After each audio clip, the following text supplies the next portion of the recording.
For the most wild, yet most homely narrative of which I am about to pen, I neither expect nor solicit belief. Mad indeed would I be to expect it in a case where my very senses reject their own evidence. Yet mad am I not, and very surely do I not dream. But tomorrow I die, and today I would unburden my soul. My immediate purpose is to place before the world plainly, succinctly, and without comment a series of mere household events. In their consequences, these events have terrified, have tortured, have destroyed me. Yet I will not attempt to expound them. To me, they have presented little but horror. To many, they will seem less terrible than Baroque. Hereafter, perhaps, some intellect may be found which will reduce my phantasm to the commonplace, some intellect more calm, more logical, and far less excitable than my own, which will perceive, in the circumstances I detail with awe, nothing more than an ordinary succession of very natural causes and effects. From my infancy, I was noted for the docility and humanity of my disposition. My tenderness of heart was even so conspicuous as to make me the jest of my companions. I was especially fond of animals, and was indulged by my parents with a great variety of pets. With these I spent most of my time, and was never so happy as when feeding and caressing them. This peculiarity of character grew with my growth, and in my manhood I derived from it one of my principal sources of pleasure. To those who have cherished the affection for a faithful and sagacious dog, I need hardly be at the trouble of explaining the nature or intensity of the gratification thus derivable. There is something in the unselfish and self-sacrificing love of a brute which goes directly to the heart of him who has had frequent occasion to test the paltry friendship and mere gossamer fidelity of mere man. I married early, and was happy to find in my wife a disposition not uncongenial with my own. Observing my partiality for domestic pets, she lost no opportunity of procuring those of the most agreeable kind. We had birds, goldfish, a fine dog, rabbits, a small monkey, and a cat.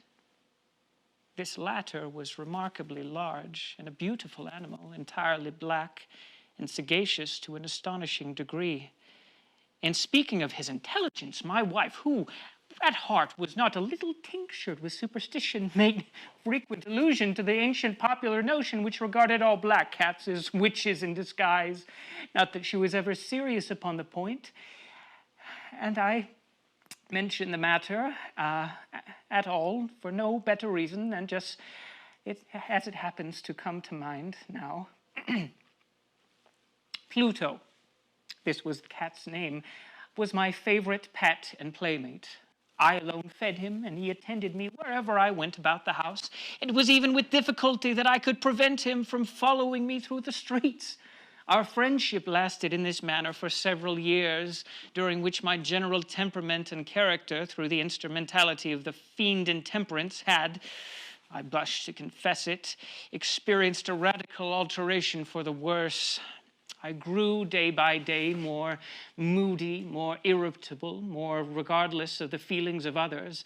I suffered myself to use intemperate language to my wife. At length, I even offered her personal violence. My pets, of course, were made to feel the change of my disposition. I not only neglected, but ill-used them. For Pluto, however, I still retained sufficient regard to restrain me from maltreating him, as I made no scruple of maltreating the rabbits, the monkey, or even the dog, when by accident or through affection they came in my way. But the disease grew upon me, for what disease is like alcohol? And at length, even Pluto, who was now becoming old and consequently somewhat peevish, began to experience the effects of my ill temper. One night, returning home much intoxicated from one of my haunts about town, I fancied that the cat avoided my presence. I seized him when, in his fright at my violence, he inflicted a slight wound upon my hand with his teeth. The fury of a demon instantly possessed me. I knew myself no longer. My original soul seemed at once to take its flight from my body, and a more than fiendish malevolence, gin nurture, thrilled every fiber of my frame. I took from my waistcoat pocket a penknife, opened it, and grasped the poor beast by the throat, and deliberately cut one of its eyes from the socket.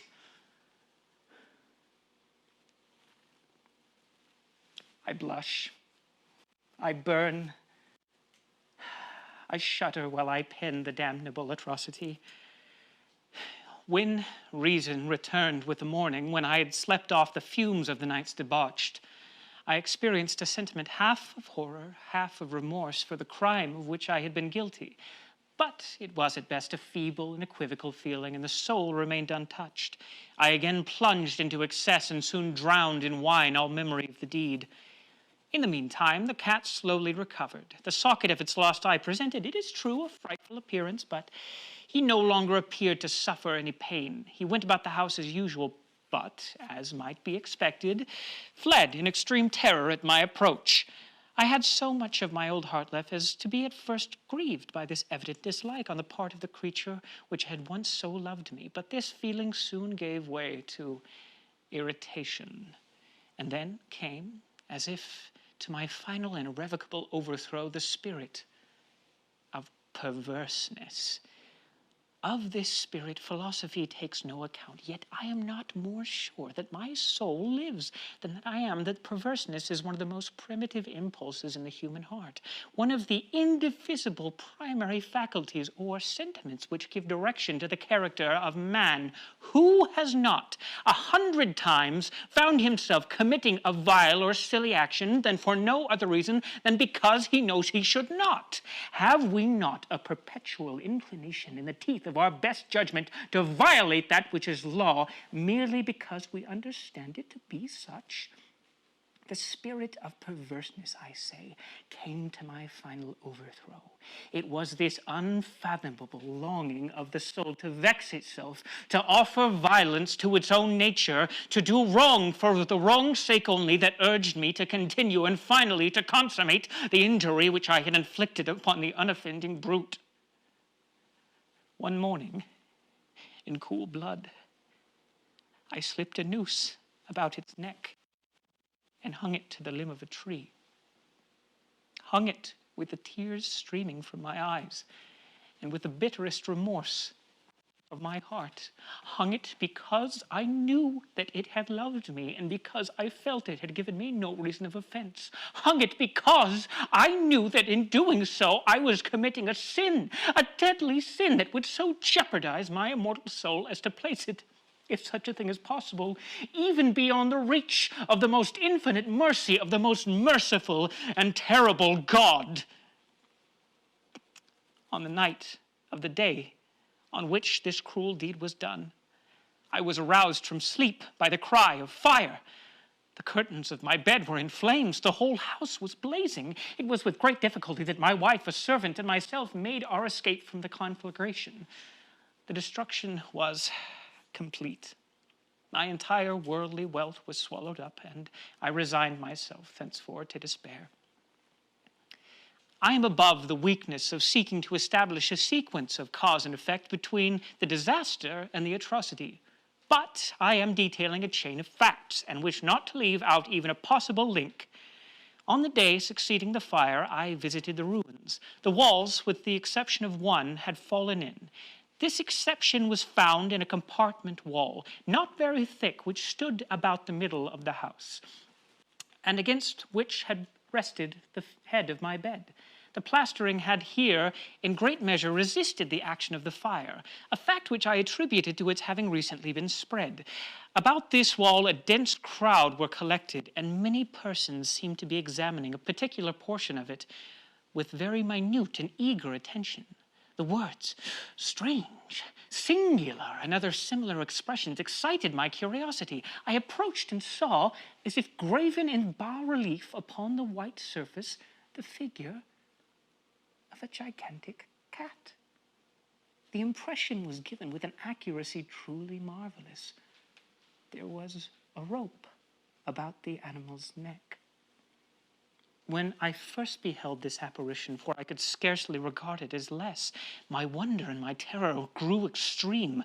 But at length reflection came to my aid. The cat, I remembered, had been hung in a garden adjacent to the house. Upon the alarm of fire, the garden had been immediately filled by the crowd, by someone of whom the animal must have been cut from the tree and thrown through an open window into my chamber. This had probably been done with the view of arousing me from sleep. The falling of the other walls had compressed the victim of my cruelty into the substance of the freshly spread plaster, the lime of which, with the flames and the ammonia from the carcass, had then accomplished the portraiture as I saw it. Although I thus readily accounted to my reason, if not altogether to my conscience, for the startling fact just detailed, it did not the less fail to make a deep impression upon my fancy. For months I could not rid myself of the phantasm of the cat. And during this period there came back into my spirit a half-sentiment that seemed, but was not, remorse. I went so far as to regret the loss of the animal, and to look about me among the vile haunts which I now habitually frequented for another pet of the same species and somewhat similar appearance with which to supply its place. One night, as I sat half stupefied in a den of more than infamy, my attention was suddenly drawn to some black object reposing upon the head of one of the immense hogshead of gin or rum which constituted the chief furniture of the apartment. I had been looking steadily at the top of this hogshead for some minutes, and what now caused me surprise was the fact that I had not sooner perceived the object thereupon. I approached it. I touched it with my hand.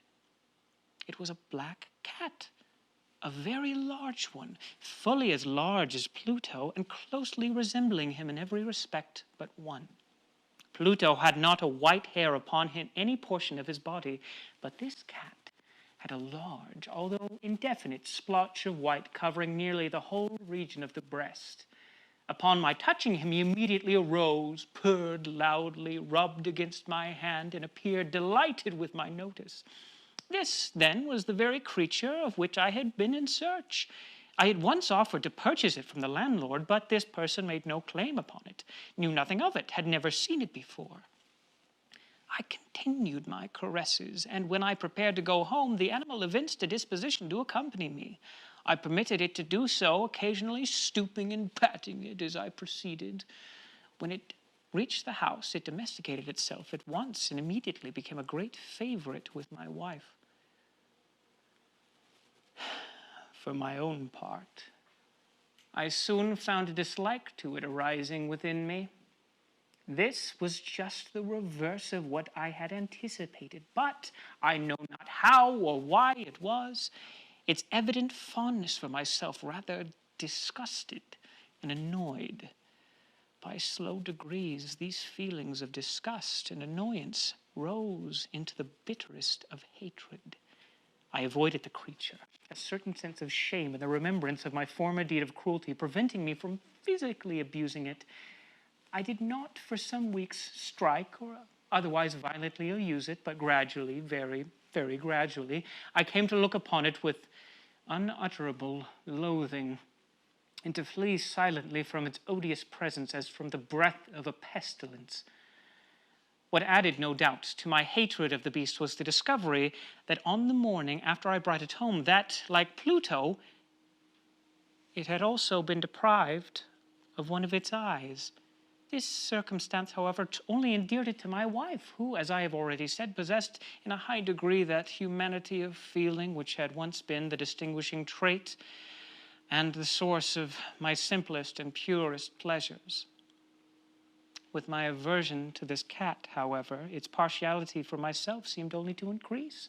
It followed my footsteps with a pertinacity which it would be difficult to make the reader comprehend. Whenever I sat, it would crouch beneath my chair or spring upon my knees, covering me with its loathsome caresses. If I arose to walk, it would get between my feet and thus nearly throw me down, or fastening its long and sharp claws in my dress, clamber in this manner to my breast. At such times, I longed to destroy it with a blow.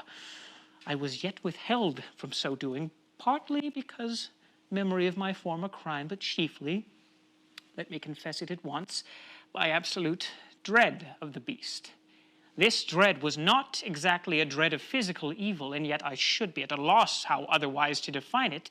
I am almost ashamed to own, yet even in this felon's cell, I am almost ashamed to own that the terror and horror with which the animal inspired me had been heightened by one of the merest chimeras it would be possible to conceive. My wife had called attention to it more than once, to the character of the mark of the white hair which I have spoken, and which constituted the sole visible difference between the strange beast and the one I had destroyed. The listener will remember that this mark, although large, had been originally very indefinite, but by slow degrees nearly imperceptible, and which for a long time my reason struggled to reject as fanciful, it had at length assumed a rigorous distinctness of outline. It was now the representation of an object that I shudder to name, and for this, above all, I loathed and dreaded, and would have rid myself of the monster had I dared. It was now, I say, the image of a ghastly thing, of the gallows. Oh, the mournful and terrible engine of horror and crime, of agony and death. And now, was I indeed wretched beyond the wretchedness of mere humanity, and a brute beast whose fellow I had contemptuously destroyed, a brute beast to work out for me, for a man fashioned in the image of the high God, for so insufferable woe, alas, neither by day nor by night knew I the blessing of rest any more. During the former, the creature left me no moment alone, and in the latter I started hourly from dreams of unutterable fear to find the hot breathing of the thing upon my face, and its vast weight an incarnate nightmare that I had no power to shake off, incumbent internally upon my heart. Beneath the pressure of torments such as these, the feeble remnant of the good within me succumbed. Evil thoughts became my sole intimates, the darkest and most evil of thoughts. The moodiness of my usual temper increased to hatred of all things, of all mankind, while from the sudden, frequent, and ungovernable outbursts of fury of which I knew blindly abandoned myself, my uncomplaining wife, alas, was the most usual and most patient of sufferers. One day she accompanied me upon some household errand into the cellar of our old building which our poverty compelled us to inhabit. The cat followed me down every step, and nearly throwing me headlong, exasperated me to madness. Uplifting an axe and forgetting my wrath, the childish dread which had hitherto stayed my hand, I aimed a blow at the animal, which of course would have proved instantly fatal had it descended as I wished. But this blow was arrested by the hand of my wife. Goaded by the interference into a rage more than demoniacal, I withdrew my arm from her grasp and buried the axe in her brain. She fell dead upon the spot without a groan. This hideous murder accomplished, I set myself forthwith and with entire deliberation to the task of concealing the body. I knew that I could not remove it from the house, either by day or by night, without the risk of being observed by the neighbors.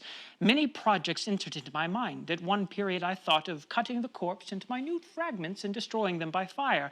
At another I resolved to dig a grave in the floor of the cellar. Again, I deliberated about casting it in the well of the yard, about packing it in a box as if merchandise with the usual arrangements, and so getting a porter to take it from the house. Finally, I hit upon something I considered far better and more expedient than either of these. I determined to wall it up in the cellar as the monks of the Middle Ages are recorded to have done. For the purpose such as this, the cellar was adapted. Its walls were loosely constructed and had lately been plastered throughout with a rough plaster, which the dampness of the atmosphere had prevented from hardening. Moreover, in one of the walls was a projection caused by a false chimney or fireplace, which had been filled up and made to resemble the rest of the cellar. I made no doubt that I could readily displace these bricks at this point, insert the corpse, and then wall the whole thing up as before so that no eye could detect anything suspicious. And in this calculation I was not deceived. By means of a crowbar, I easily dislodged the bricks, and having carefully deposited the body against the inner wall, I propped it in that position while, with little trouble, I relaid the whole structure as originally stood. Having procured mortar, sand, and hair, with every possible precaution, I prepared a plaster which could not be distinguished from the old, and with this I very carefully went over the new brickwork. When I had finished, I felt satisfied that all was right. The wall did not present the slightest appearance of having been disturbed.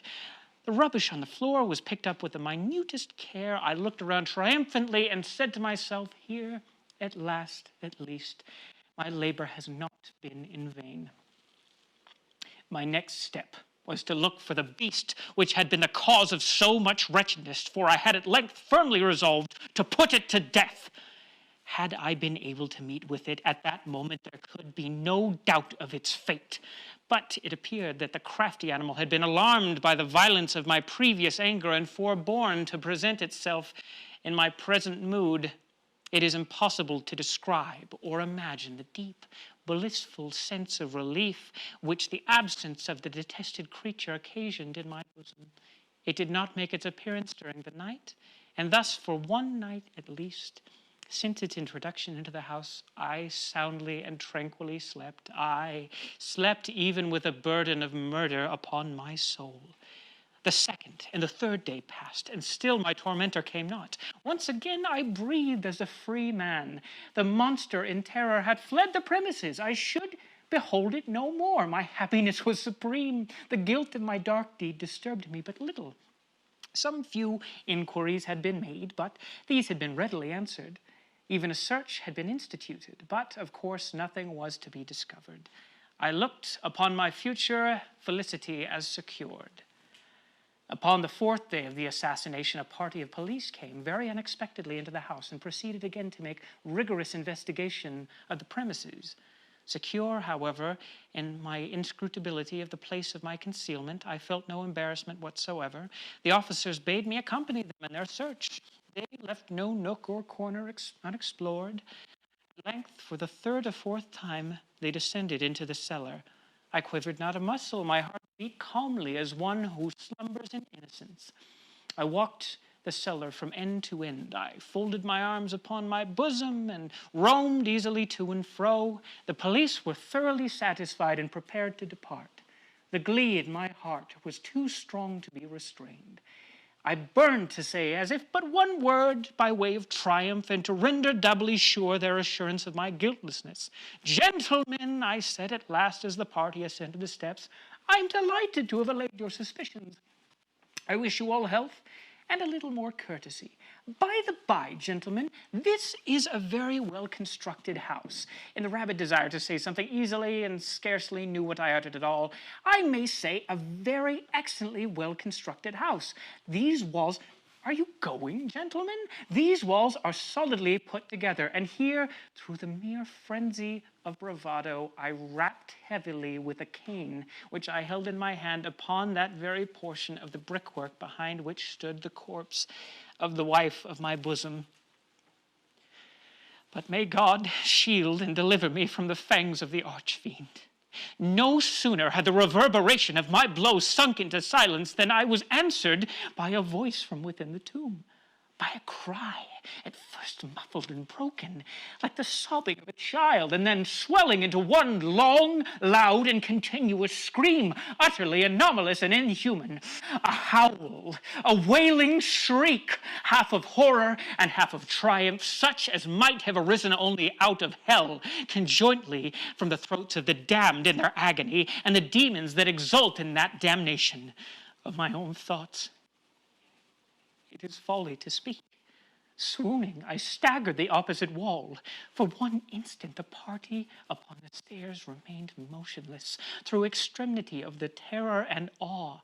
In the next, a dozen stout arms were toiling at the wall. It fell bodily. The corpse, already greatly decayed and clotted with gore, stood erect before me in the eyes of the spectators. Upon its head, with red, extended mouth and solitary eye of fire, sat the hideous beast whose craft had seduced me into murder and whose informing voice had consigned me to the hangman.